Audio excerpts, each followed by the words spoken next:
Andrisani. Happy to be presenting. I'm presenting Case 5, the Humane Society of the United States against the pork industry. So, the Humane Society campaigned to improve how the pork industry raises the pigs. So the Humane Society is not against gestation of the pigs. What they are against is the way the pig is being raised. They are not in favor of the pigs in small crates. They are in favor of having the crates, actually no crates, or the crates being larger, where they feel that the pig should be allowed to move, turn, interact with other pigs.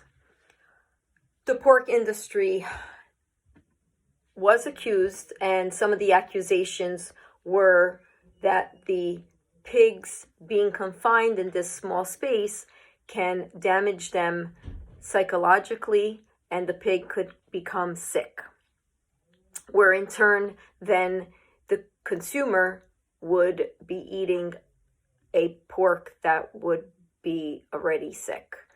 But the pork industry quickly gets on it, and I believe that they've done a good job in their PR to combat any of the accusations from the Humane Society.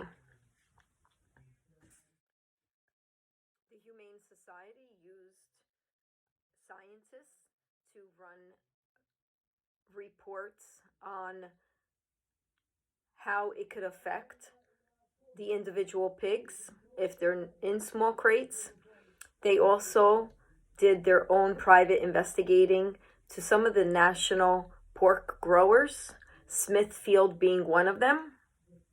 So of course, this raised an eyebrow for the public. In my opinion, the pork industry advocacy organizations did a great job in combating. So some of the ways that I feel that they combated was by also doing their own investigating through scientists that basically the Humane Society could not prove that small crate gestation was harmful to the individual pigs.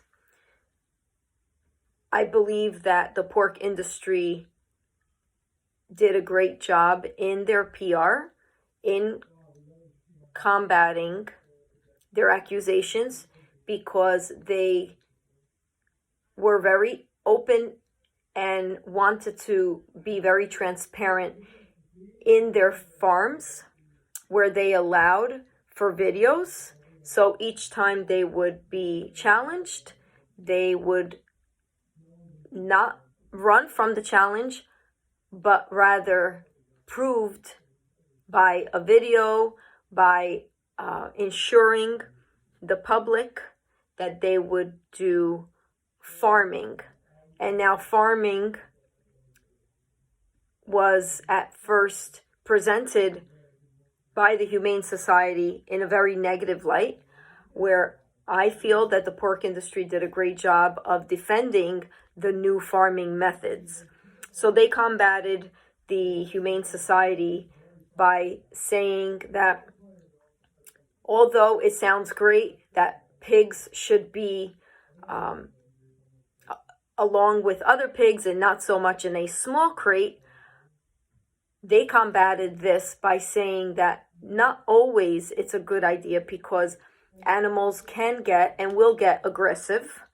That can disrupt the emotional and mental status of a pig. They also feel that by being in a small crate, their eating can be monitored, and they are assured, each and an individual animal is assured its water and food, where if it's open field, they're not sure how much of the food consumption the individual animal would have. When the Humane Society challenged, I'm going to use Smithfield as one of the national producers. So when Smithfield was first challenged, back in 2007, they did commit to eliminating the small crate, but did not follow through until again another accusation. And back in 2017, they recommitted. But although they recommitted, there was, I believe, leeway that they asked for in how they would farm the animal. The pork producers, pork farms, took a We Care initiative, and they led with this. So I feel that the PR tactic that they used was strong, because in leading with this, they committed to maintaining a operational freedom for the individual animals.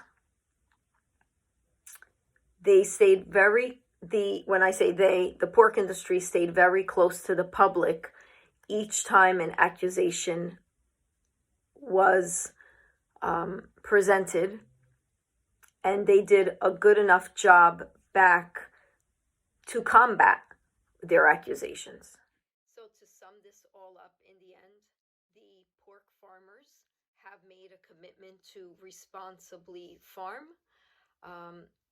In the end of the case, what was most interesting to me is that national food chains, beginning with McDonald's, partnered on the side of the Humane Society and committed to supporting the fact of no more small crate gestation. So they are working closely with the Humane Society, but at the same time working closely with pork growers to find a happy medium of how we can responsibly, as a society, be raising pigs for pork consumption, and at the same time make it beneficial to the farms, but following the responsible farming method. And the farms have so far complied. And that's all I have. Thank you for listening.